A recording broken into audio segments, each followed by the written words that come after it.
Welcome students. History में जो 150 प्रश्न का मिशन 50 द्वारा दिया गया है उसके दूसरे भाग को 30 से 60 प्रश्न का डिस्कशन इस वीडियो में आप देखेंगे। 31 प्रश्न है, नेशनल काउंसिल ऑफ एजुकेशन की स्थापना कब हुई? तो 15 अगस्त 1906 ईस्वी को नेशनल काउंसिल ऑफ एजुकेशन की स्थापना किया गया। राष्ट्रीय शिक्षा परिषद की स्थापना किया गया। आपको जैसा कि पता है कि स्वदेशी आंदोलन के दौरान ऐसा किया गया। ब्रिटिश सरकार का विरोध जब स्वदेशी आंदोलन के द्वारा बहुत तेज़ी से देश में बढ़ रहा था, उस समय अपने स्वदेशी के लिए ही नेशनल काउंसिल ऑफ एजुकेशन की स्थापना किया गया, जो एक बहुत बड़ी शिक्षा के क्षेत्र में कदम है। 1920 के दशक में भी आप देखेंगे विभिन्न विद्यापीठ की स्थापना जो होती है वह हमारी राष्ट्रवादी आंदोलन को और शिक्षा के क्षेत्र में एक बहुत बड़ी कदम मानी जा रही है।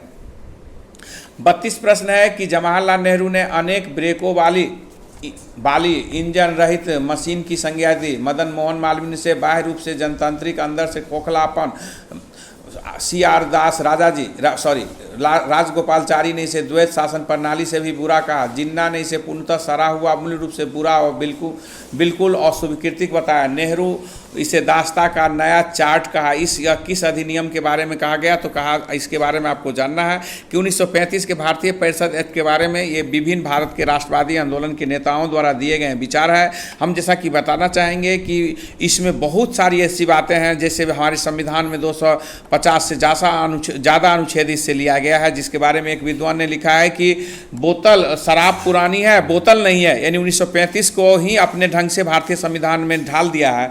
तो हम बताना चाहेंगे कि इस पर फिर इस तरह का, जब हम संविधान में इतने भाग यहाँ से लिए हैं, तो इन विद्वानों का इस पर विचार इस तरह का क्यों हो? तो इसका कारण यह है कि भले जो भी संघ सूची, राज सूची था, समवर्ती सूची भी जोड़ दिया, राज्य को स्वायत्तता दिया गया, बहुत सारा अधिकार दिया गया, लेकिन ब्रिटिश सरकार हर स्तर पर अपना दबदबाव, अपना वर्चस्व, अपना सर्वोच्च बनाए रखा। अंतिम अधिकार गवर्नर जनरल और उसके वाइसराय कार्यकारिणी परिषद को रहा। तो यह जो है एक बहुत बड़ी बात थी कि हम कुछ भी करें, लेकिन अंतिम शक्ति तो वह है, अंतिम वीटो वहाँ है, हर कुछ करने के लिए अंतिम उनके पास क्षमता है। तो इसी के विरोध में इन तरह के विचार दिए थे। 33 प्रश्न है कि क्रांतिकारी गतिविधियों के साथ कौन सी पत्रिका जुड़ी हुई नहीं थी? तो यंग इंडिया पत्रिका जो है यह क्रांतिकारियों से जुड़ी हुई नहीं थी, ये राष्ट्रवादी विचार से जुड़ा हुआ था। जबकि संध्या, युगांतर और गदर जैसे पत्रिका, गदर पार्टी जो हम पढ़ते हैं वह वास्तव में एक पत्रिका के नाम से ही इतना चर्चित हुआ कि उसका नाम ही गदर पार्टी रख दिया गया। आपको बताना चाहेंगे कि संध्या, युगांतर और गदर जैसे राष्ट्रवादी विचारधारा से जुड़ा हुआ क्रांतिकारी पत्रिका है, जिसके द्वारा क्रांतिकारी को एक नया दिशा दशा देने का प्रयास किया गया था। 34 प्रश्न है कि कांग्रेस के स्वराज प्रस्ताव वर्ष 1905 इसमें पारित प्रस्ताव का उद्देश्य। देखिए, ये प्रश्न जो है थोड़ा इसको समझना है कि स्वराज का प्रस्ताव यानी जो हम अपना शासन है, स्वशासन, स्वदेशी, स्वराज, इस सब का चर्चा, जैसा कि हम जानते हैं कि सर्वप्रथम कांग्रेस या भारत में चर्चित करने वाले व्यक्ति हैं वह दयानंद सरस्वती हैं। स्वदेशी, स्वभाषा, स्वराष्ट्र जैसे शब्द को उन्होंने लोकप्रिय बनाया। उन्होंने कहा कि विदेशी शासन कितना भी अच्छा क्यों न हो, स्वदेशी शासन के बराबरी नहीं कर सकता। तो हम बताना चाहेंगे कि स्वराज का प्रस्ताव 1905 के जो गोपाल कृष्ण गोखले द्वारा बनारस अधिवेशन किया गया था उसमें रखा गया था, लेकिन पारित नहीं हुआ। 1906 ईस्वी में स्वराज स्वदेशी का प्रस्ताव यह जो है कलकत्ता अधिवेशन में पारित हुआ, जिसकी अध्यक्षता दादा भाई नौरोजी ने किया। तो स्वदेशी आंदोलन जो शुरू हुआ, जैसा कि आप जानते हैं, स्वराज सुनिश्चित करने से जुड़ा हुआ है और इसके द्वारा देश में ऑल इंडिया लेवल का पहला आंदोलन किया गया था। 35 प्रश्न, काकोरी ट्रेन डकैती कांड में किस क्रांतिकारी को फांसी की सजा दी गई? तो आपका राम प्रसाद बिस्मिल, अशफाक उल्लाह खान, रोशन सिंह और राजेंद्र लहरी, ये 4 ऐसे व्यक्ति हैं जिसे काकोरी कांड में जो है फांसी दिया गया। 9 अगस्त 1925 ईस्वी में काकोरी, सहारनपुर और लखनऊ जो है ट्रेन में जो है चोरी डकैती किया गया, राजकोष जा रहा था। इसमें जो है 4 व्यक्ति, जो इसमें 2 व्यक्ति का विकल्प आपका ए में दिया गया है। इसके अतिरिक्त जो है रोशन सिंह और राजेंद्र लहरी को विभिन्न जेल में जो है फांसी दे दिया गया। काकोरी कांड भारत के इतिहास में जो एक बहुत बड़ी कांड है, बहुत बड़ी घटना है, जिसको चलाने वाले जो था, यह जो है हिंदुस्तान जो है Republican association, Hindustan Republican association द्वारा एक घटना दिया गया था। 1934 ईस्वी में हिंदुस्तान रिपब्लिकन का स्थापना की गई थी, जिसको 1928 ईस्वी में जब फिरोज शाह कोटला में आप देखेंगे कि भगत सिंह की अध्यक्षता में हुई, तो उस समय इसमें रिपब्लिकन शब्द के साथ जो था ही उस सोशलिस्ट शब्द जोड़ दिया। हिंदुस्तान सोशलिस्ट रिपब्लिकन एसोसिएशन की स्थापना यदि पूछा जाए तो भगत सिंह आंसर होगा। आपका अगला प्रश्न है 36, हिंदुस्तान सोशलिस्ट रिपब्लिकन पार्टी की स्थापना किस नेता ने की? तो इस प्रश्न का आंसर भगत सिंह होगा। जैसा कि अभी हमने बताया कि 1924 ईस्वी में हिंदुस्तान रिपब्लिकन एसोसिएशन की स्थापना किया गया था कानपुर में, और यह बहुत बड़ी संस्था ककोरी कांड इन्हीं का देन है। इसी के परिणाम आगे आप देखेंगे कि इसमें फिरोज शाह कोटला मैदान में भगत सिंह ने इसमें थोड़ा सा परिवर्तन किया, इसलिए भगत सिंह यहाँ पर आपका दिया गया विकल्प का आंसर होगा। दलित संघ से डॉक्टर अंबेडकर जुड़े हुए हैं, फॉरवर्ड ब्लॉक से सुभाष चंद्र बोस जुड़े हुए हैं, जयप्रकाश नारायण का जो है 1942 विशेष रूप से जो है ये 1974 में जो सप्त क्रांति संपूर्ण क्रांति शुरू किए हैं उसके लिए ये काफ़ी ख्याति प्राप्त किए। 1937 प्रश्न है, सरकार के विरुद्ध असेंबली में बम फेंकने के लिए भगत सिंह का उम्र क्या था? तो आपको ये समझना है कि भगत सिंह का जन्म कब हुआ था। इसका आंसर बी हो सकता है, जो आपका विकल्प है। 27 सितंबर 1907 ईस्वी में किशन सिंह के घर पुत्र के रूप में भगत सिंह का जन्म हुआ था, और ये लायलपुर बंगा क्षेत्र में जो जिला है अभी पाकिस्तान, वहाँ पर इनका भगत सिंह का जन्म हुआ था। भगत सिंह बहुत ही प्रभावशाली विचारधारा से जुड़ गए और राष्ट्रवादी विचारधारा में को उन्होंने क्रांतिकारी विचारधारा की ओर बढ़ाने का प्रयास किया। हालांकि भगत सिंह ने सभी क्रांतिकारियों में विशेष महत्व है। इसका एक बहुत बड़ा कारण है कि उन्होंने एक योजनाबद्ध क्रांति का उद्देश्य बताया और समाजवादी पैटर्न प्रदेश के निर्माण की भी बात उन्होंने विचार लाया था, जैसा कि समाजवादी शब्द को यहाँ जोड़ दिए, और उन्होंने एक भाषण में भी इस तरह का विचार दिए थे। इसके अतिरिक्त वे कहते हैं कि मजदूर और किसान को संगठित करना अब सबसे बड़ा कार्य रह गया है, तो निश्चित ही भगत सिंह की यह विचार देता है। जैसा कि जानते हैं भगत सिंह को जो असेंबली में बम फेंकने की बात हुई, तो असेंबली में बम जो है भगत सिंह द्वारा जो है प्रेशर दत्त के साथ जो फेंका गया, वह जो है 8 अप्रैल 1929 को फेंका गया, जो ट्रेड डिस्प्यूट बिल था, और दूसरा जो था पब्लिक सेफ्टी बिल था, जिसके विरोध में चल रहा था, लेकिन ब्रिटिश सरकार इन लोग पर कोई इंटरेस्ट नहीं रख रहे थे, उस बिल को पारित करने पर उतारू थे। 38 प्रश्न, चटगांव शास्त्र छापेमारी किसकी योजना थी? तो सूर्यसेन 1930 ईस्वी में इंडियन रिपब्लिकन आर्मी की स्थापना सूर्यसेन ने किया। सूर्यसेन एक टीचर थे, हाई स्कूल के टीचर थे, और ये क्रांतिकारी संगठन ब्रिटिश सरकार के विरुद्ध जो है चटगांव शस्त्रागार छापेमारी जो है इसके लिए प्रसिद्ध इतिहास में है, जिसमें महिलाओं ने भी महत्वपूर्ण योगदान दिया था। हम आपको ये भी बताना चाहेंगे कि मास्टर दा के नाम से सूर्यसेन को जाना जाता है, और भारत में 1933 के प्रारंभ में सूर्यसेन को फांसी दे दिया गया। इसी के साथ भारत में क्रांतिकारी का अंतिम चरण यानी कि पतन माना जाता है। तो क्रांतिकारी जो अदम उत्साह और साहस के साथ अपने विचार को रखा, राष्ट्रवादी विचारधारा में, ठीक है, उग्र विचारधारा के कारण इनकी कुछ आलोचना भी की जाती है, लेकिन जिस अदम साहस का उन्होंने परिचय दिया, अपना विचार दिया, उसके कारण वे हमेशा ही हमारे पूजनीय बने रहेंगे। 39 प्रश्न है, 1946 में मिंटो ने शिमला में मिले मुसलमानों के शिष्टमंडल की क्या प्रार्थना थी? तो पृथक निर्वाचन मंडल। जैसा कि हम बताना चाहेंगे कि अक्टूबर 1906 ईस्वी में शिमला में लॉर्ड मिंटो जिस समय वाइस राय थे, उनके सचिव थे, गोल्ड स्मिथ से के थ्रू उनसे मिलने का प्रयास किए, जिसके परिणाम स्वरूप उन्हें यह कहा गया 1906 ईस्वी, यहाँ 1948 मिसप्रिंट हो गया है। 39 प्रश्न को देखेंगे 1906 कर देंगे। 1906 ईस्वी में अक्टूबर 1906 में जब शिमला में जैसा कि जानते हैं डलहौजी के काल से शिमला ग्रीष्मकालीन राजधानी 1856 से हुआ।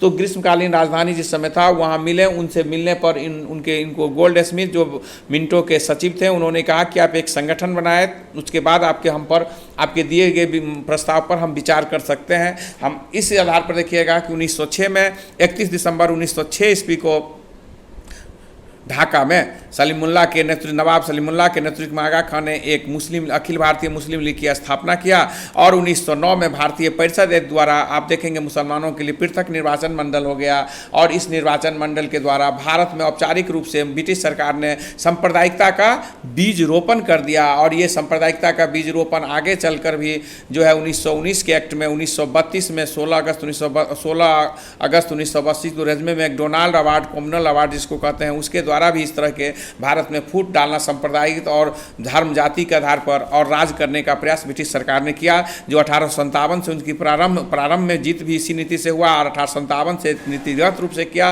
और 1875 में अलीगढ़ आंदोलन जो है वहाँ से स्थल भारत में सांप्रदायिकता का माना जाता है। 40 प्रश्न गांधी इरविन समझौता में हस्ताक्षर होने से किसने महत्वपूर्ण भूमिका निभाया? तो तेज बहादुर सुप्रू, जो गांधी इरविन समझौता जो 5 मार्च 1931 को हुआ। गांधी इरविन समझौता को दिल्ली समझौता भी कहते हैं। जैसा कि आप जानते हैं कि लाहौर अधिवेशन के बाद गांधी जी ने 11 सूत्री मांग रखा, लॉर्ड इरविन ने उसे मांगने से कोई विचार नहीं दिया, उनका उत्तर नहीं दिया। इसके परिणाम स्वरूप आप जानते हैं कि 12 मार्च 1930 से गांधी जी दंडी यात्रा प्रारंभ किए और 5 अप्रैल को जो है 1930 को डंडी गांव पहुंचकर और 6 अप्रैल 1930 को नमक कानून तोड़कर नमक सत्याग्रह से सबनीय अवज्ञा आंदोलन इसके विरोध में शुरू किए। लेकिन गोलमेज सम्मेलन में भाग लेने के लिए इन्हें 5 मार्च 1931 को जो है गांधी इरविन समझौता हुआ। हालांकि गांधी की अधिकांश मांगे नहीं मानी गई। गांधी द्वितीय गोलमेज सम्मेलन में तो भाग लिए, लेकिन वहाँ हिंदुओं में बांटने के विचार, वही कॉमनल अवार्ड जिसको सांप्रदायिकता पंचायत कहते हैं, जिसको रेजमे मैकडोनाल्ड अवार्ड भी कहते हैं, उसके घोषणा से उनके द्वारा जो हिंदू को बांटने का जो विचार था, दलितों को वोट देने का बात था, उस पर मतभेद होने के कारण वो वापस आ गए। 41 क्वेश्चन है, सांप्रदायिक अवार्ड और पूना पैक्ट में क्रम से दलितों के लिए क्या निर्वाचन रखा गया? तो आपको हम बता दें कि सांप्रदायिकता अवार्ड, कॉमनल अवार्ड, सांप्रदायिकता पंचायत जो अभी चर्चा में इससे ऊपर के प्रश्न में भी हुआ है, यह एक बहुत बड़ी घटना है भारत के इतिहास में, क्योंकि इसके द्वारा हिंदुओं में दलित जो है उसके लिए अलग निर्वाचन देने के लिए 16 अगस्त 1932 को ब्रिटिश प्रधानमंत्री रेजमे मैकडोनाल्ड ने एक योजना शुरू किया, एक घोषणा शुरू की, जिसके द्वारा दलितों को अलग से निर्वाचन देने की बात की गई। तो देखेंगे उसमें दलितों को केंद्रीय विधायिका मंडल में जहां 11% देने की बात कही गई थी, आप देखेंगे जो 24 सितंबर 1932 को पूना पैक्ट हुआ गांधी अंबेडकर के बीच, उसमें उसको स्थान पर 18% देने की बात हुई, उन्हें सीट आरक्षण अधिक दिया गया। इसी प्रकार जब आप देखेंगे कि जो आपका ये दलितों के लिए निर्वाचन मंडल जो विधानसभा में है, विधानसभा में ऑल इंडिया भारत में उन्हें 71 सीट दिया जाता, दलितों को अलग निर्वाचन होंगे, उसके जगह पर गांधी जी ने 147 सीट देने की पूना पैक्ट के द्वारा शुरू किया। हालांकि दलितों को जो अलग बांटने की बात की उसको तोड़ दिया। एक बहुत बड़ी जीत मानी जाती है भारत के इतिहास में सांप्रदायिकता या फूट डालने वाले के विरुद्ध में सशक्त रूप से उभरने की, इसलिए पूना पैक्ट का बहुत ही महत्वपूर्ण ऐतिहासिक महत्व है। 42 प्रश्न है कि अखिल भारतीय किसान आंदोलन कांग्रेस का गठन किया गया। तो अखिल भारतीय किसान कांग्रेस की स्थापना 1936 में की गई। ऑल इंडिया जो है कृषक पार्टी की 1936 में जो लखनऊ में अधिवेशन हुई अप्रैल 1936 में, जिसकी अध्यक्षता जो है अध्यक्ष स्वामी सहजानंद सरस्वती ने किया। स्वामी सहजानंद सरस्वती भारत के सबसे बड़े किसान लीडर हुए। बिहटा पटना से बिहार से इनका जुड़ाव रहा है। जैसा कि आप जानते हैं कि दयानंद सरस्वती हुंकार जैसे एक किसानों के हित के लिए एक बहुत महत्वपूर्ण जो है पत्रिका भी निकालना प्रारंभ किए। MG रंगा जो है 1936 ईस्वी में लखनऊ जो किसान सभा की अखिल भारतीय किसान सभा की प्रथम बैठक हुई, उसमें स्थापना हुई, उसके जो है प्रथम महासचिव MG रंगा जो किसान आंदोलन के आंध्र प्रदेश के सबसे बड़े लीडर थे। 43 प्रश्न है, भारतीय ट्रेड यूनियन कांग्रेस के पहले अध्यक्ष कौन थे? तो जैसा कि आप जानते हैं कि all India trade union Congress की पहली अधिवेशन मुंबई में 1920 ईस्वी में, बॉम्बे में हुआ। 1920 ईस्वी में कांग्रेस की जो अधिवेशन हुए उसकी अध्यक्षता जो है लाला लाजपत राय ने किया। लाला लाजपत राय हिंदू महासभा के भी अध्यक्ष रहे हैं। और इस 1920 ईस्वी में जो बॉम्बे में पहली ऑल इंडिया कांग्रेस की स्थापना हुई, इसकी पहले अध्यक्षता तो लाला लाजपत राय ने किया और सचिव दीवान चिमन लाल थे। 44 क्वेश्चन है, वह महत्वपूर्ण कथन किसका था? जो स्वदेशी राज होता है वह सर्वोपरि उत्तम होता है, स्वामी दयानंद सरस्वती का स्टेटमेंट है। जैसा कि आप जानते हैं स्वामी दयानंद सरस्वती भारत के सामाजिक धार्मिक आंदोलन और राष्ट्रवादी विचारधारा बनाने में एक महान विभूति रहे हैं। इनके द्वारा जो 1875 में आर्य समाज की स्थापना हुई, सत्यार्थ प्रकाश के द्वारा वह भारतीय संस्कृति को गौरव करने का प्रयास किए और इन्हीं के द्वारा जो है यह कहा गया स्टेटमेंट है कि विदेशी शासन कितना भी अच्छा क्यों ना हो, वह स्वदेशी शासन की बराबरी नहीं कर सकती है। स्वदेशी स्वराज स्वराष्ट्र स्वशासन यानी राष्ट्रवाद को एक बेहतर हथियार या बेहतर स्रोत देने वाले व्यक्ति में स्वामी दयानंद सरस्वती सबसे ऊपर है। लाला लाजपत राय, जैसा कि आप जानते हैं, शेरे पंजाब के नाम से जाने जाते हैं। स्वामी विवेकानंद को आधुनिक भारत का आध्यात्मिक गुरु कहा जाता है। दादा भाई नौरोजी भारत के वयोवृद्ध के नाम से जाने जाते हैं। वे भारत के स्वतंत्रता आंदोलन में उनकी अमूल्य योगदान है। 45 प्रश्न है कि 1927 में बटलर कमेटी का उद्देश्य क्या था, तो आपको जैसा कि बता दें कि सर हरकोट बटलर की अध्यक्षता में भारतीय शाही आयोग इंडियन रॉयल कमीशन बनाया गया, जिसके अध्यक्ष सर हरकोट बटलर थे, इसलिए इसे हम बटलर आयोग कहते हैं। बटलर आयोग के द्वारा भारत के देसी रियासतों के साथ देसी जो राजबाड़ा है उनके साथ ब्रिटिश सरकार का कैसा संबंध हो, इस पर विचार करना था। और साइमन कमीशन जो भारतीय संवैधानिक आयोग थी, उस आयोग का उद्देश्य था कि भारत में जो ब्रिटिश भारत राज है, जैसा कि आप जानते हैं भारत में दो तरह से राज किया जाता था। एक देसी राजाओं को अंदर में आंतरिक सुरक्षा उससे ऊपर, और दूसरा प्रत्यक्ष रूप से डायरेक्ट शासन किया जाता था, जिसमें ब्रिटिश भारत में 11 राज्य की बात हम करेंगे। तो जैसा कि आप जानते हैं देसी रियासतों के लिए जो है बटलर कमेटी बना और साइमन कमीशन ब्रिटिश भारत राज्य पर सुधार के लिए बात करने के लिए बनी थी, जिस पर 3 जो अधिवेशन गोलमेज सम्मेलन लंदन में हुई। और 1935 का भारतीय परिषद एक्ट, 2 अगस्त 1935 को भारतीय परिषद एक्ट जो एक्ट के रूप में आया, वह जो है भारत के इतिहास में एक बहुत बड़ी महत्वपूर्ण जो है संवैधानिक विकास के रूप में देखा जाता है। 46 क्वेश्चन है, इंपीरियल कैरेट क्रॉप्स की स्थापना लॉर्ड कर्जन के काल में हुआ था।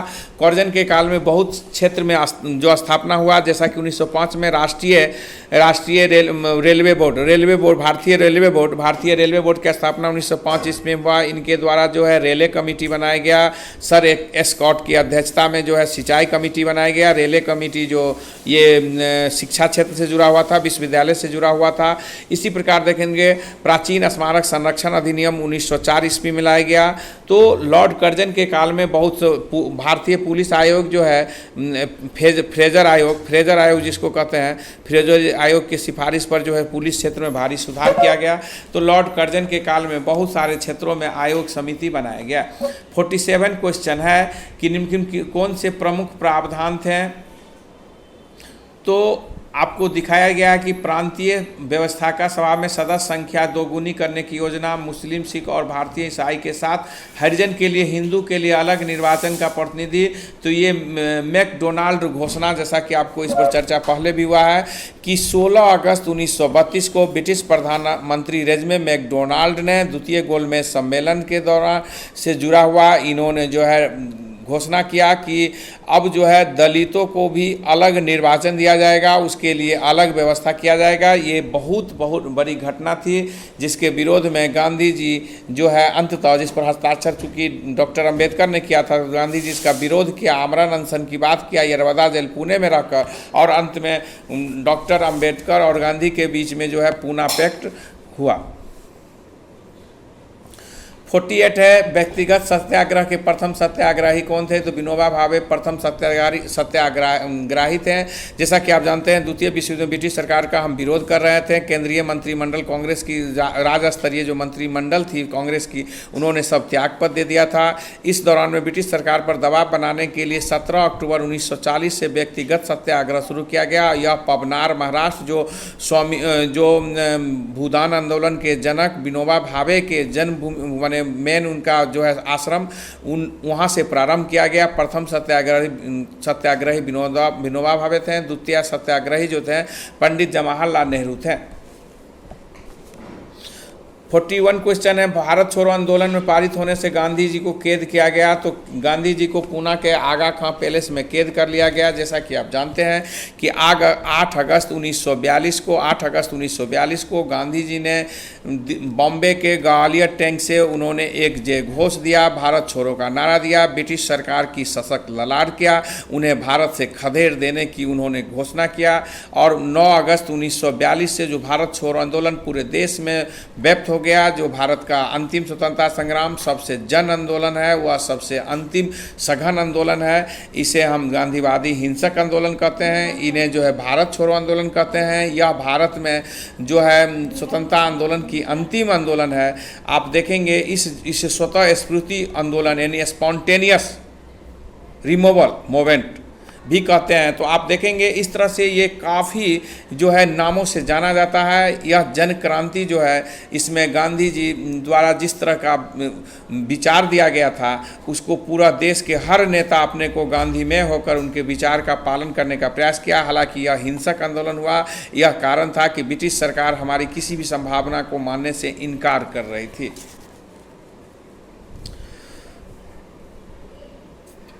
52 क्वेश्चन है। 9 अगस्त 1942 को दो नेताओं ने हजारीबाग जेल में गिरफ्तार किया गया था। वो थे तो शिव कुमार और रामानंद।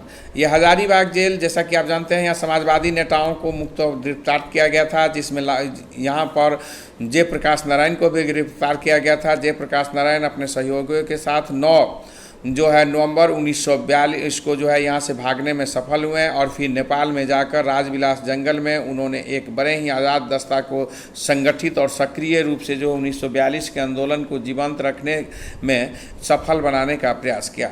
तो आप जैसा कि जानते हैं कि 1942 के आंदोलन भारत के इतिहास में एक अलग स्थान रखता है। बिहार हर आंदोलन में अपनी अहम भूमिका निभाई। 1942 में भी 11 अगस्त 1942 को भारत के बिहार में 7 शहीद होने वाले छात्रों का जो है स्वर्ण अक्षर में उनका इतिहास लिखा गया, जो सचिवालय पर झंडा फहराने के दौरान वे जो है गोली के शिकार हुए। 53 प्रश्न है कि जयप्रकाश नारायण को राष्ट्रीय स्तर के नेता की पहचान कब मिली। तो जैसा जानते हैं कि 1942 के आंदोलन में जयप्रकाश नारायण को राष्ट्रीय नेता के रूप में जो उभर कर आया। 9 अगस्त 1942 को ब्रिटिश सरकार ने ऑपरेशन जीरो आवर के अधीन सभी महत्वपूर्ण नेताओं को गिरफ्तार कर लिया गया। इनमें जयप्रकाश नारायण भी गिरफ्तार हुए। अंततः इन्हें हजारीबाग जेल में रखा गया, जहां से दीपावली के रात्रि में ये लोग रस्सी, धोती आदि का रस्सी बनाकर ये लोग जेल फांद कर भागने में 9 नवंबर 1942 को सफल हुए और फिर इन्होंने नेपाल में जाकर एक बेहतर संगठन के रूप में एक पहचान बनाया और 1942 के आंदोलन को एक नई दिशा देने का प्रयास किया। हालांकि बाद में नेपाल सरकार को दबाव डालकर इन्हें गिरफ्तार करके कलकत्ता भेज दिया गया। 54 प्रश्न है। निम्नलिखित वक्तव्य है कि दोनों पर ध्यान देना। राष्ट्रीय स्वयंसेवक संघ 1942 मार्च आंदोलन से पृथक रहा। आर है इस विचार का था कि इस आंदोलन में भारत की स्वतंत्र में देर होगी। तो हम देखेंगे कि ए सत्य है, आर गलत है। 1942 के आंदोलन स्वयंसेवक संघ 1942 में जो है इसमें पृथक रहे, लेकिन इसका अर्थ यह नहीं था कि वह चाहता था कि आंदोलन से भारत स्वतंत्रता देर होगी। ऐसा कोई नहीं, आंदोलन से तो तुरंत स्वतंत्र या आगे बढ़ने की रास्ता था। लेकिन ये जो इनकी नीति थी, कांग्रेस की नीति, जो मुस्लिम लीग और इन सब से जो मतभेद था, जिसके कारण ये इनसे अलग रहते, क्योंकि उनकी नीति जो है आपस में रणनीति एक नहीं मिलती थी। 55 प्रश्न है। इसमें आपका दिया हुआ है कि 4 स्टेट है और उसके वह जगह है जो भारत के इतिहास में काफ़ी चर्चित रहा। इसमें पहला है बारदौली। तो बारदौली कहाँ है? तो ये गुजरात में है। बारदौली आंदोलन 1928 में किसानों के द्वारा किया गया, जिसमें सरदार पटेल ने महत्वपूर्ण जो है नेतृत्व प्रदान किया। चौरी चौरा, तो चौरी चौरा जो है ये उत्तर प्रदेश में है, गोरखपुर जिला में है, जहाँ